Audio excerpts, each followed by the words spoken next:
Antes de ser un símbolo de la caridad, fue una joven con una misión silenciosa que cambiaría al mundo. ¿Quién fue realmente la Madre Teresa? Nacida el 26 de agosto de 1910 en Skopje, en aquel entonces parte del Imperio Otomano y hoy perteneciente a Macedonia del Norte, Agnes Gongsha Bojaxiu fue una niña profundamente influenciada por la religiosidad de su madre y por la muerte de su padre cuando apenas tenía 8 años. Desde pequeña, sentía una profunda atracción por la vida espiritual. A los 12 años ya tenía claro que su vocación era entregarse a Dios como misionera. Agnes creció en una familia católica albanesa. Su padre, Nicolae Bojaxiu, era un empresario comprometido políticamente que murió en circunstancias sospechosas. Se sospecha que fue envenenado por sus opositores políticos. Su madre, Dranafile, la crió con una fe férrea, enseñándole a rezar, a ser humilde y sobre todo a ayudar a los más necesitados. Esta educación cimentó el carácter que más tarde el mundo conocería como Madre Teresa. A los 18 años, dejó su hogar y nunca más volvió. Viajó a Irlanda para unirse a las Hermanas de Loreto, una congregación religiosa dedicada a la enseñanza. Allí adoptó el nombre de Teresa, en honor a Santa Teresa de Lisieux. Luego fue enviada a la India, donde comenzó a trabajar como maestra en una escuela de niñas en Calcuta. Pero su verdadera transformación espiritual llegaría años después. El 10 de septiembre de 1946, durante un viaje en tren rumbo al convento de Darjeeling, tuvo una experiencia espiritual que describió como una llamada dentro de la llamada. Según ella, Dios le habló directamente al corazón y le pidió que abandonara el convento para dedicarse por completo a los pobres, los enfermos y los moribundos de la India. Este momento fue un parteaguas. A pesar de que era una monja consagrada y con votos de obediencia, supo que su misión no era quedarse entre las paredes del convento, sino salir a las calles, a los barrios marginales y vivir entre los más necesitados. No fue fácil. Durante más de un año, esperó la aprobación del Vaticano para dejar el convento y comenzar su nueva misión. Una vez concedido el permiso, en 1948, se cambió el hábito religioso por un simple sari blanco con bordes azules, el cual se convertiría más tarde en símbolo mundial de su orden. Comenzó sola, con apenas unos cuantos centavos en el bolsillo, enseñando a niños analfabetos en las calles, ayudando a los enfermos a morir con dignidad, curando llagas con sus propias manos. En 1950, fundó oficialmente la Congregación de las Misioneras de la Caridad. Su objetivo era claro: atender a los más pobres entre los pobres. Con votos de castidad, pobreza y obediencia, las hermanas también hacían un cuarto voto: entregar su vida al servicio de los más necesitados. La primera casa de la orden fue un pequeño hospicio donde recogía a moribundos de las calles de Calcuta. Su primer gran obra fue el Nirmal Hriday, Corazón Puro, donde atendía a enfermos terminales que nadie más quería cuidar. Poco a poco, su trabajo comenzó a ser reconocido por la comunidad internacional. Médicos, periodistas e incluso gobernantes empezaron a interesarse por aquella mujer diminuta, de voz suave pero firme, que se atrevía a hacer lo que pocos querían: amar a los invisibles. Para finales de la década de 1950, ya contaba con varias casas de caridad y decenas de hermanas que se le habían unido. Pero esto era solo el comienzo. Y así, una joven albanesa de voz suave, con nada más que fe en su corazón y fuego en su alma, comenzaba una revolución silenciosa desde las calles de la India. Pero lo que vendría después, tanto en milagros como en controversias, es algo que pocos se atreven a contar. Cuando el mundo la aclamaba como santa viviente, algunas voces comenzaban a preguntarse: ¿todo era tan puro como parecía? Durante las décadas de 1960 y 1970, la figura de la Madre Teresa trascendió fronteras.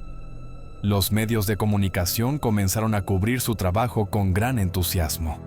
Su imagen, vestida con un simple sari blanco con bordes azules, con sus manos arrugadas acariciando a enfermos y niños moribundos, se convirtió en el ícono viviente de la compasión cristiana. Su mensaje era claro y poderoso: servir a Cristo en los más pobres de los pobres. Y su estilo de vida austero, su humildad y su entrega sin límites provocaban admiración incluso entre los no creyentes. En 1971 fue galardonada con el Premio de la Paz Juan XXIII del Vaticano. En 1979 recibió el Premio Nobel de la Paz, uno de los hitos más importantes de su vida pública. Durante la ceremonia del Nobel, sorprendió al mundo entero rechazando el tradicional banquete de premiación y pidiendo que ese dinero se destinara a los pobres. En su discurso, habló sobre el aborto como una amenaza a la paz mundial, lo cual generó fuertes reacciones entre sectores liberales y feministas. A partir de entonces, la Congregación de las Misioneras de la Caridad se expandió a más de 130 países, incluyendo Estados Unidos, Venezuela, Etiopía y Haití. Se abrieron casas para atender a personas con VIH-Sida, leprosos, huérfanos y personas en situación de calle. La Madre Teresa se reunía con presidentes, papas, reyes y celebridades.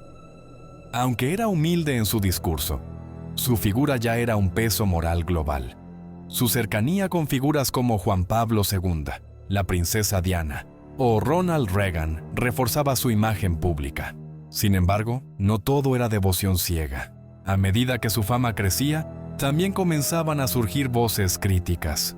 Algunas investigaciones periodísticas y testimonios de voluntarios comenzaron a cuestionar aspectos clave de su labor. El periodista británico Christopher Hitchens, autor del documental Hell's Angel, El Ángel del Infierno, en 1994, fue uno de sus más duros críticos. Denunció que los centros dirigidos por las misioneras de la caridad a veces ofrecían una atención médica precaria, sin analgésicos suficientes, ni condiciones de higiene adecuadas, incluso cuando la orden recibía millones en donaciones. Otros testimonios señalaban que a veces se priorizaba el sufrimiento como forma de redención, en lugar de buscar aliviar el dolor con todos los medios disponibles. También se cuestionó la transparencia en el manejo de fondos.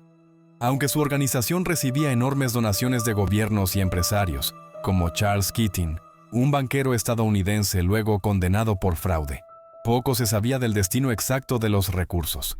Algunas críticas señalaban que gran parte del dinero se destinaba a abrir nuevos conventos, no necesariamente a mejorar las condiciones médicas de los centros ya existentes. Otro aspecto polémico era la dimensión religiosa de su ayuda. Madre Teresa promovía el sufrimiento como una forma de acercarse a Cristo. Algunos críticos aseguraban que se enfocaba más en salvar almas que en ofrecer soluciones prácticas a los problemas de pobreza y enfermedad. Ella no ayudaba a los pobres a salir de la pobreza, ayudaba a los pobres a morir como católicos. Crítica común entre ex voluntarios. En cartas publicadas tras su muerte, se reveló que durante décadas la Madre Teresa había atravesado lo que los teólogos llaman una noche oscura del alma. En ellas, confesaba no sentir la presencia de Dios, sentirse sola e incluso dudar de su fe. Esto sorprendió al mundo. ¿Cómo una mujer tan reconocida por su devoción espiritual podía haber vivido en el silencio interior de la duda durante más de 50 años? En mi alma siento solo oscuridad. Dios no me quiere, Dios no está. Carta personal de Madre Teresa, publicada en 2007. La figura de la Madre Teresa comenzó a polarizar. Para muchos, era una santa viviente. Para otros, una mística cuya imagen pública había sido elevada por el poder del marketing religioso y político. Lo cierto es que, a pesar de las críticas, su obra continuaba creciendo, y miles de hermanas seguían trabajando en los rincones más olvidados del planeta. La Madre Teresa fue más que una simple monja caritativa. Fue símbolo, fue voz, fue consuelo. Pero también fue blanco de críticas, de sospechas, de dudas. La mujer más admirada del siglo XX guardaba secretos espirituales y humanos que la hacían tan compleja como fascinante. La mujer que tocó la lepra con sus manos, que consoló a los moribundos y caminó entre la miseria, llegó a su último suspiro dejando un legado que el mundo aún debate. En la década de 1990, la salud de la Madre Teresa comenzó a deteriorarse. Sufrió múltiples problemas cardíacos, neumonía, y fue hospitalizada varias veces.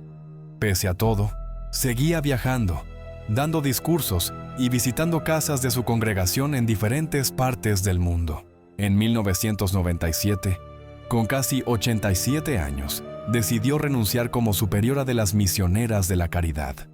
Aún entonces, su figura seguía generando admiración global. Fue visitada por líderes como Bill Clinton, Hillary Clinton y figuras religiosas de todo el mundo. La Madre Teresa murió el 5 de septiembre de 1997 en Calcuta, apenas unos días después de la trágica muerte de la princesa Diana. Su fallecimiento fue sentido en todo el planeta. Gobiernos, organizaciones y religiones de distintos credos enviaron condolencias. Su funeral fue transmitido en vivo por cadenas internacionales, con honores de Estado otorgados por la India, un país que, a pesar de su diversidad religiosa, reconocía el impacto humanitario de su vida. Él vivió para los pobres, murió con ellos, y su alma nos desafía a todos. Palabras del presidente de la India en su funeral. Menos de 2 años después de su muerte, el Vaticano aceleró el proceso de su canonización. Normalmente, deben pasar 5 años para iniciar, pero el Papa Juan Pablo II hizo una excepción especial, considerando la fama de santidad de Teresa. Primer milagro aprobado. En 2002, el Vaticano reconoció el supuesto milagro de una mujer india, Monica Besra, quien afirmó haber sido curada de un tumor abdominal tras colocar una medalla bendecida por la Madre Teresa en su vientre y rezar por su intercesión. Médicos en la India, sin embargo, alegaron que el tratamiento médico recibido fue responsable de la mejoría. Aún así, el Congregación para la Causa de los Santos concluyó que no existía explicación científica para su recuperación. En 2003, fue beatificada por el Papa Juan Pablo II, convirtiéndose oficialmente en Beata Teresa de Calcuta. Segundo milagro, el camino a la santidad. En 2015, se reconoció un segundo milagro atribuido a su intercesión: la curación inexplicable de un hombre brasileño con múltiples tumores cerebrales. El caso fue examinado rigurosamente por médicos y teólogos del Vaticano.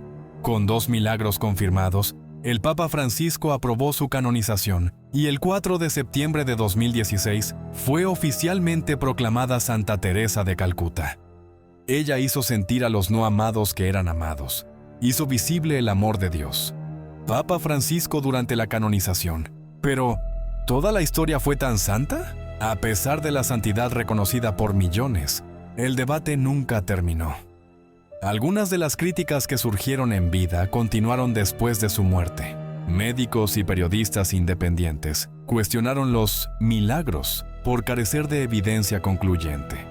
Voluntarios denunciaron condiciones precarias persistentes en algunas casas de la congregación, incluso después de su muerte. Se volvió tema de estudio en universidades, documentales y libros que analizan la diferencia entre su imagen mediática y la realidad operativa de sus misiones. Hoy, las misioneras de la caridad siguen activas en más de 130 países, con más de 5,000 religiosas en sus filas. Continúan brindando comida, atención médica, refugio y acompañamiento espiritual a personas marginadas, manteniendo vivo el espíritu de su fundadora. También hay nuevas iniciativas para mejorar la transparencia financiera y la profesionalización de sus servicios, combinando el carisma de Madre Teresa con estándares humanitarios modernos. Fue canonizada por Roma, amada por millones, y también cuestionada por no pocos. Madre Teresa no fue una santa perfecta, fue una mujer real, con dudas, con errores, con una fe inquebrantable y una misión que desafió al mundo entero. Algunos la veneran, otros la critican, pero nadie puede negar que fue una fuerza que transformó la historia humana del siglo XX. Hoy la decisión de ver a la Madre Teresa como una santa o como un mito queda en tus manos y en tu corazón.